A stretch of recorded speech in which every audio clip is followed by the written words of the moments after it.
Gunung teu beunang direbut, lebak teu beunang dirusak, larangan teu beunang dirampak, buyut teu beunang dirubah, layar teu beunang dipotong, pondok teu beunang disambung, nyaur kudu diukur, nyablama kudu diunggang, ulah ngomong sagete-gete, ulah lemek sadaek-daek, ulah maling papayungan, ulah jinah papacangan, kudu ngade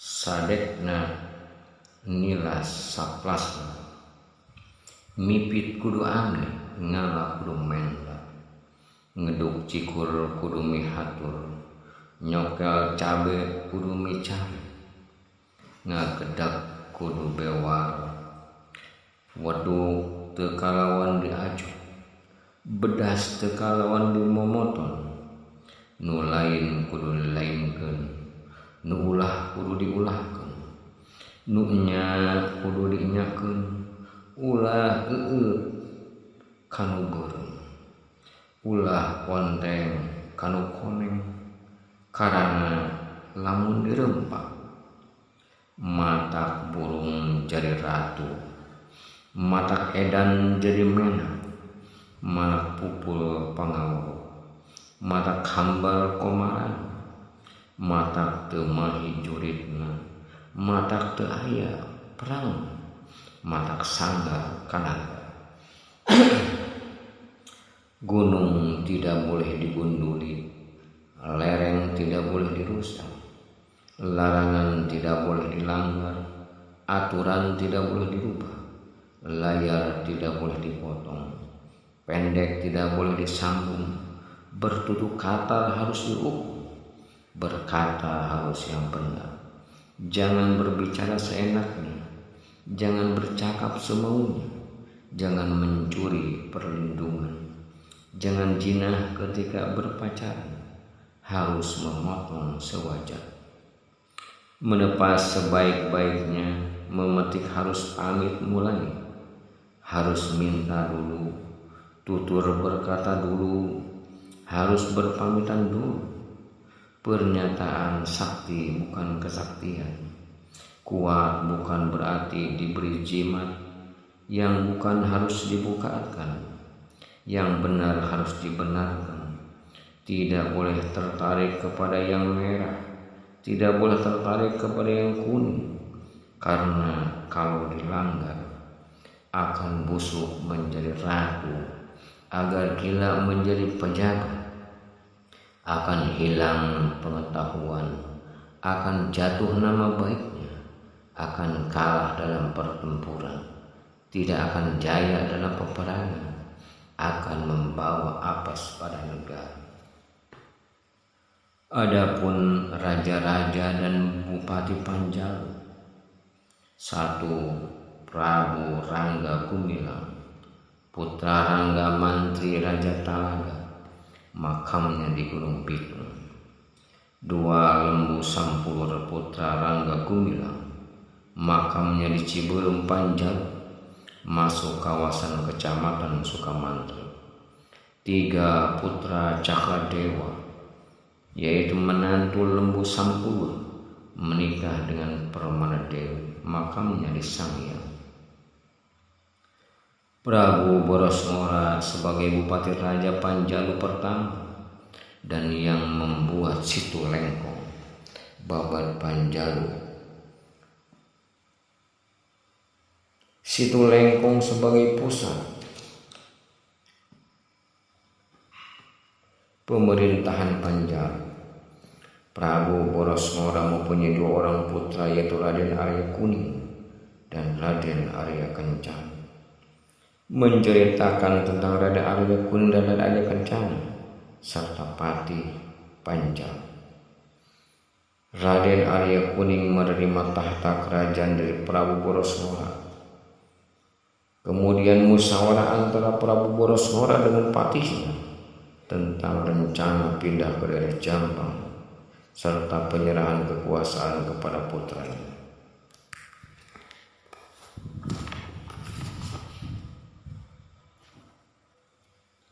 Pindahnya Prabu Borosmora ke Jampang dan penyerahan kekuasaan serta kepada Raden Arya Kuning.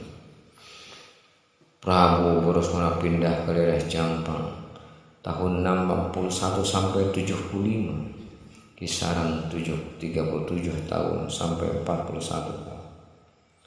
Prabu Borosmora mengadakan upacara perpisahan dan perjalanan menuju Jampang.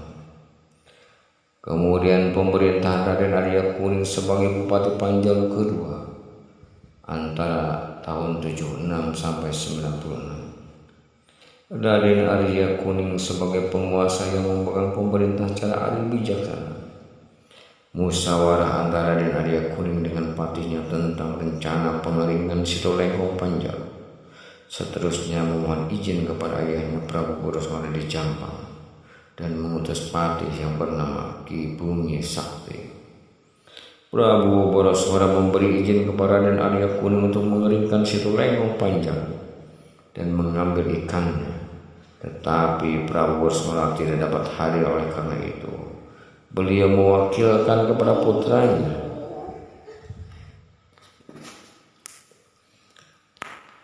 adik Raden Arya Kuning, yaitu Raden Arya Kencana.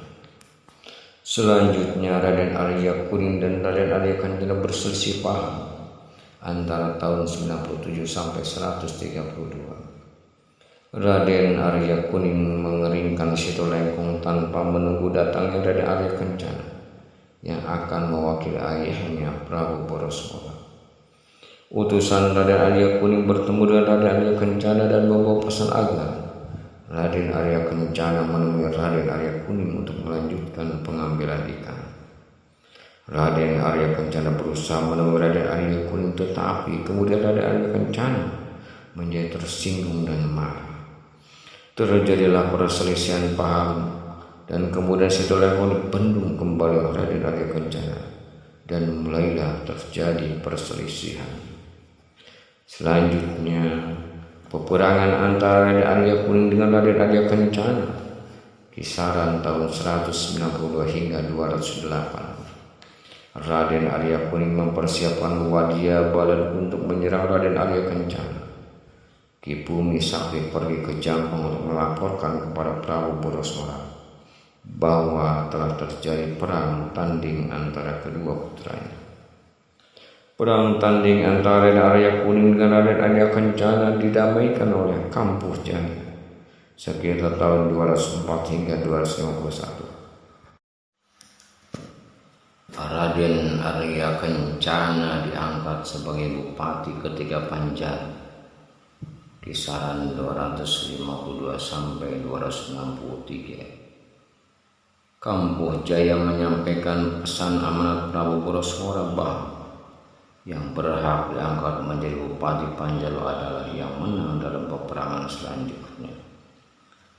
Selanjutnya Kampuh Jaya mengukuhkan Raden Arya Kencana sebagai Bupati Panjalu pengganti Raden Arya Kuning.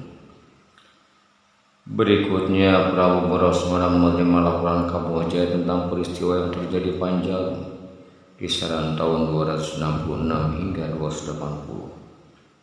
Raden Arya Kuning dan Kampuh Jaya berangkat menuju Jampang.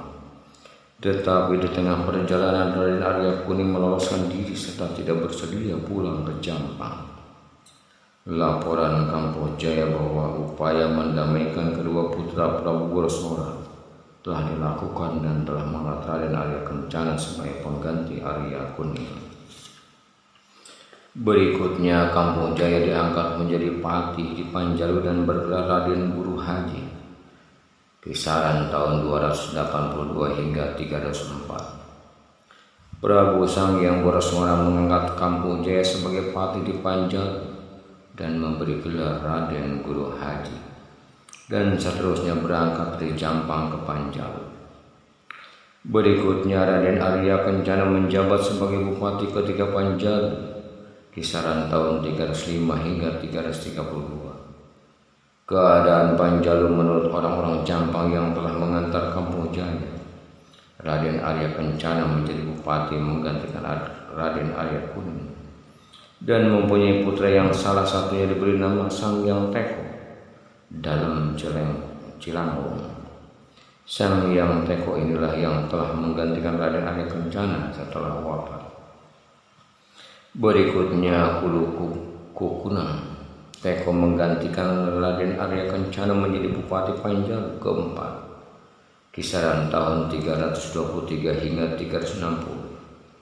Sang Hyang Teko mempunyai putra bernama Raden Dulang Kencana dan Raden Kadali. Rencana Sang Hyang Teko mengangkat Raden Dulang Kencana menggantikan Sang Hyang Teko, di mana rencana ini dimusyawarahkan dengan patihnya. Dan selanjutnya Sang Hyang Teko mengukuhkan anak pertamanya, Raden Dulang Kencana sebagai Bupati Panjalu. Berikutnya Raden Dulang Kencana sebagai Bupati Panjalu kelima, kisaran tahun 360 hingga 371. Raden Dulang Kencana bermusyawarah dengan adiknya Raden Kadali sehubungan dengan rencana penyerahan kekuasaan kepada Raden Kadali, yang seterusnya mengukuhkan Raden Kadali sebagai calon Bupati Panjalu yang disaksikan oleh masyarakat luas. Berikutnya Raden Kadali sebagai pengganti Raden Dulang Kencana dan menjabat sebagai Bupati Panjalu ke-6, kisaran tahun 372 hingga 403. Raden Kadali mempunyai putra, salah satunya bernama Martabaya. Putra inilah kelak menggantikan kedudukan Raden Kadali Kencana dengan patihnya. Berikutnya Martabaya menggantikan Raden Kadali Kencana sebagai Bupati Panjalu ke-7, kisaran tahun 440 hingga 405. Setelah Martabaya meninggal dunia, pemerintahan diserahkan kepada putranya, Raden Arya Natabaya. Raden Arya Natabaya menjadi Bupati Panjalu ke-8, kisaran tahun 405 hingga 414. Raden Arya Natabaya mempunyai dua orang putra bernama Dalem Sumang dan Arya Sacanata. Pada saat Raden Arya Natabaya akan menyerahkan kekuasaan kepada putranya, Raden Arya Natabaya bermusyawarah dengan patih dan anak sanak keluarga. Selanjutnya setelah Raden Arya Natabaya wafat, kekuasaan Panjalu diserahkan kepada putranya, yaitu Dalem Sumala. Dalem Sumala menjadi Bupati Panjalu ke-9, kisaran tahun 415 hingga 416. Dalem Sumala mempunyai putra bernama Raden Widabaya. Baru menjadi bupati selama 3 tahun. Dalem Sumala setelah meninggal dunia, maka jabatan pemerintah diteruskan oleh adiknya Arya Canata. Arya Canata menjadi Bupati Panjalu ke-10 tahun 417 sampai 421. Arya Canata mempunyai 2 putra, salah satunya Raden Widadipa. Kekuasaan pemerintah Panjalu di bawah Arya Canata berlangsung cukup lama, dan setelah ia meninggal dunia, kekuasaan diserahkan kepada Raden Widabaya, putra Dalem Sumala. Raden Widabaya menjadi Bupati Panjalu ke-11 tahun 422 hingga 426. Setelah Raden Widabaya meninggal dunia, kekuasaan pemerintah diserahkan kepada putranya, Raden Wirapraja. Raden Wirapraja menjadi Bupati Panjalu ke-12, kisaran tahun 427 sampai 433. Pada bagian ini diceritakan bahwa Raden Wirapraja mengasuh seorang putra bernama Cakranegara, yaitu putra Widadipa, cucunya Arya Canata. Setelah Wirapraja meninggal dunia, pemerintah diserahkan kepada Cakranegara. Cakranegara I menjadi Bupati Panjalu ke-13 tahun 434 hingga 440. Cakranegara mempunyai putra bernama Cakranegara Kapindo, yaitu Cakranegara II yang kelak menggantikan kedudukan ayahnya. Cakranegara II menjadi Bupati Panjalu ke-14 tahun 441 hingga 487. Dalam bait ini diceritakan bahwa Cakranegara II memerintah secara bijaksana, adil dan berpribadi luhur. Dalam mempelajari ilmu pengetahuan, ia tinggal di Cirebon. Sultan Cirebon menikahkan Cakranegara II dan keponakan yang bernama Den Salanggaano. Setelah menikah, Cakranegara II memboyong putri dan Den Salanggaano ke Panjalu. Cakranegara II mempunyai putra Raden Barsalam yang dilahirkan pada tahun 1765 dan disertai tahta kekuasaan Panjalu dari ayahnya. Raden Barasala mengganti namanya menjadi Cakra Negara Anom. Cakra Negara Anom yaitu Cakra Negara 3 menjadi Bupati Panjalu ke-15. Dalam bagian ini diceritakan bahwa Cakra Negara Anom memerintah selama 33 tahun dan dipensiunkan pada tahun 1819 Masehi. Setelah Cakra Negara Anom pensiun tidak ada lagi penggantinya dan Panjalu berubah menjadi distrik kewenangan di bawah Kabupaten Garut.